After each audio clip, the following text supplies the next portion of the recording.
Olá, sejam bem-vindos ao plano de estudo tutorado do componente curricular de Geografia do sétimo ano. O meu nome é Rander e eu estarei aqui com vocês para dar início à semana 1 dos nossos estudos. E o tema dessa aula será Território Brasileiro. Caro estudante, nessa semana, você vai reconhecer o papel do Estado por meio da atuação do poder público na organização do território brasileiro, identificar as principais mudanças e permanências nos limites e nas fronteiras do território brasileiro, desde o período colonial até os dias atuais. O Brasil está entre os maiores países do mundo em extensão territorial. Ele possui, segundo a Comissão Nacional de Classificação do IBGE, 8.547.403 quilômetros quadrados, o que o coloca na 5ª posição mundial. Localizado totalmente no hemisfério ocidental e quase totalmente no hemisfério sul, o território brasileiro ocupa cerca de 47% das terras da América do Sul. Atualmente, o Brasil é constituído de 27 unidades federativas, sendo 26 estados e um Distrito Federal, onde se localiza Brasília, capital do país e sede do governo federal.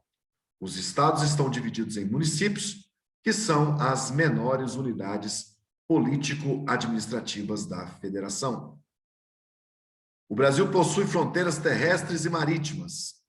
A fronteira terrestre percorre quase todos os países sul-americanos, exceto Chile e Equador, e a fronteira marítima com o Oceano Atlântico se estende desde o estado do Amapá até o Rio Grande do Sul.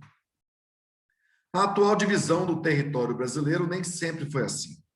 Ao longo do tempo, aconteceram diversas alterações. As últimas se deram em 1988, quando os territórios federais do Amapá e de Roraima se tornaram estados, e o estado de Goiás foi dividido para a criação do Tocantins.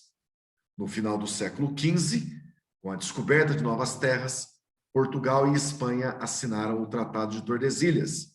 Com esse tratado, todas as terras já descobertas e as que viessem a ser descobertas, a oeste de uma linha imaginária, localizada a 370 léguas do arquipélago de Cabo Verde, pertenceriam à Espanha, e as terras localizadas a leste dessa linha pertenciam a Portugal. No dia 22 de abril de 1500, Pedro Álvares Cabral desembarcou no litoral do atual estado da Bahia, em terras que mais tarde viriam a fazer parte do território brasileiro. Em 1534, a coroa portuguesa criou as capitanias hereditárias. Em 1750, o Tratado de Madrid, o Brasil tomou posse de territórios conquistados da Espanha. Entre 1822 e 1889, por meio de acordos, tratados e conflitos, a definição dos limites do território brasileiro intensificou, mas só em 1940 os limites territoriais se estabeleceram. Observe a evolução do território brasileiro nos mapas abaixo, desde 1534 até o atual 1990.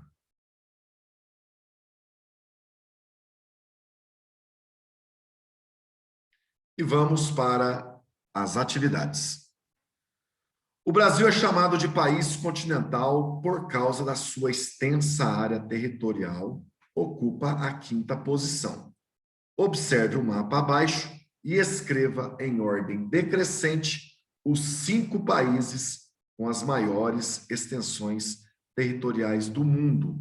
E aqui no próprio mapa nós já temos essa ordem: Rússia, Canadá, China, Estados Unidos e, por último, o Brasil. É só copiar essa ordem aqui nas linhas abaixo. Número 2, o Brasil ocupa 47% de todo o território da América do Sul e apresenta uma extensa fronteira, tanto terrestre quanto marítima.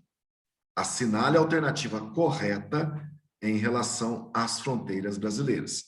A alternativa correta será a letra C. A letra C, alternativa correta. Número 3. As atividades econômicas foram muito importantes para a organização do espaço e ocupação do território brasileiro. Observe os mapas. Economia e ocupação do território no século XVI e Brasil, final do século XVIII. Letra A. Quais atividades econômicas se destacavam no Brasil no século XVI e também no século XVIII? No século XVI, a extração de pau-brasil, a produção de cana-de-açúcar e a pecuária. No século XVIII, a mineração, a extração de madeira e látex, que é a borracha natural. Letra B. Explique por meio de um parágrafo como as atividades econômicas representadas nos mapas influenciaram a expansão do território brasileiro. Cada uma dessas atividades econômicas foram indispensáveis ao desenvolvimento do Brasil, porque atraíam pessoas e, ao mesmo tempo, as pessoas avançavam pelo território, conquistando cada vez mais terras. Número 4. Sobre as dimensões do território brasileiro, é correto afirmar a letra C. Faz fronteira com quase todos os países da América do Sul, com exceção do Chile e Equador. Muito obrigado a todos e até a nossa próxima aula.